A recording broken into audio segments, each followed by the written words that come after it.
Ano ang internet na para sa'yo? Nag-work from home ka ba? Or naglag-live selling? So, sa video na to, i-share ko lang yung experience between the prepaid and the postpaid when it comes to work from home. Okay? So, for number one is the bandwidth. Sa prepaid kasi, meron kang option 50 Mbps. Sa postpaid, 200 to 300 Mbps. Yun, malaki yung difference, no? Kung ano lang, more on light use ka lang, in streaming, tapos less than upload, live selling, enough na yung prepaid para sa'yo. Pero kung content creator ka, lagi kang naka-upload, nagda-download ng mga large na files, so yun, punta ka na doon sa postpaid. Kasi yun yung malaki yung bandwidth, mas madali mag-upload, mas madali mag-download compare sa 300 Mbps, compare sa 50 Mbps. Okay? So, yun yung trabaho. When it comes to voice naman or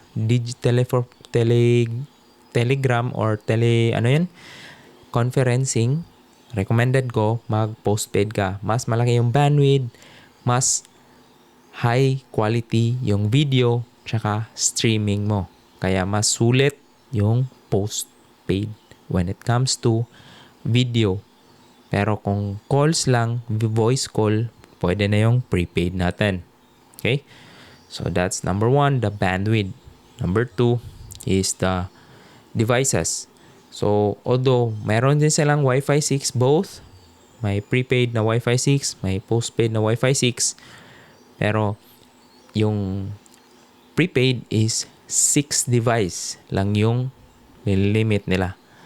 While yung postpaid, since 300 Mbps, mas mataas, mas okay, mas maraming user ang pwedeng gamitin.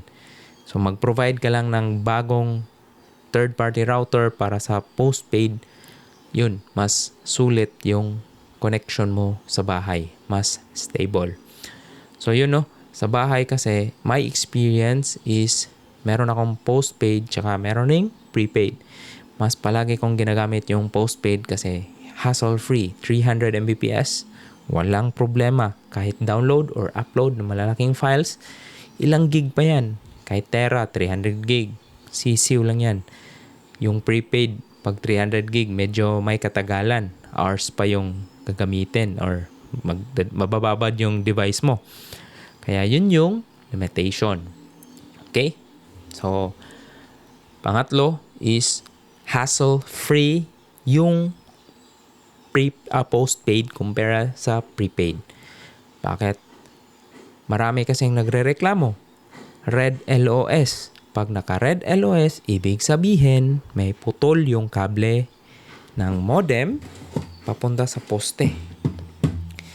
So, yun, sa postpaid, wala kang babayaran. Mag-book ka lang sa Globe One app, yun lang yung magagawa mo pag nag-red na yung LOS. Book ka lang sa One Globe app. Then, mag-feedback na yan. Schedule. Sa prepaid, anong mangyayari?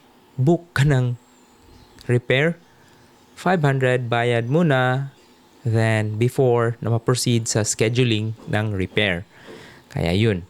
Although, yung 500 mo is na pag napatunayan na network issue or network problem, i-refund naman. Pero medyo may katagalan. So, medyo hassle yun, no?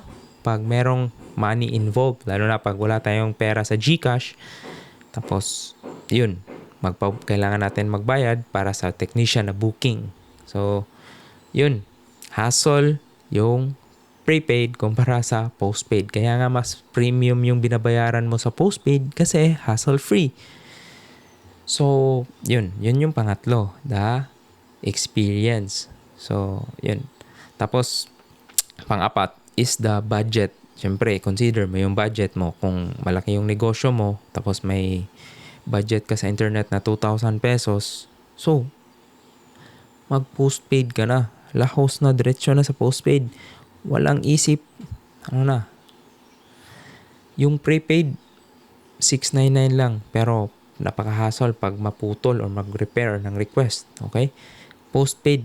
Kaya yun yung win-away in ko. dito. Maraming nanonood sa video ko pero yun, hindi naman nakaka-click ng subscribe. Paki-subscribe na lang po para mag-grow ito. Tapos kung meron kayong katanungan or about sa mga fiber internet or wifi, yun, pa-comment na lang sa baba. I hope itong video na to naging klaro yung difference ng prepaid tsaka postpaid when it comes to fiber internet. Alright? Simple lang and yet very helpful na tips, di ba? Kasi kung meron kang budget talaga, go with a postpaid. Kung wala kang tight ka sa budget, go with a prepaid. Kung may budget ka sa internet, content creator, sisiw lang yan.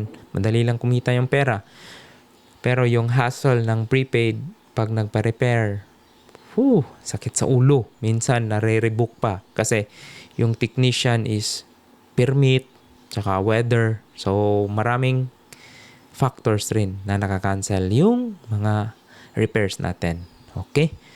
So, see you lang. Ganito lang. Hanggang dito lang muna tayo sa video na to para at least ma-digest nyo yung prepaid tsaka postpaid when it comes to work from home. Alright? See ya!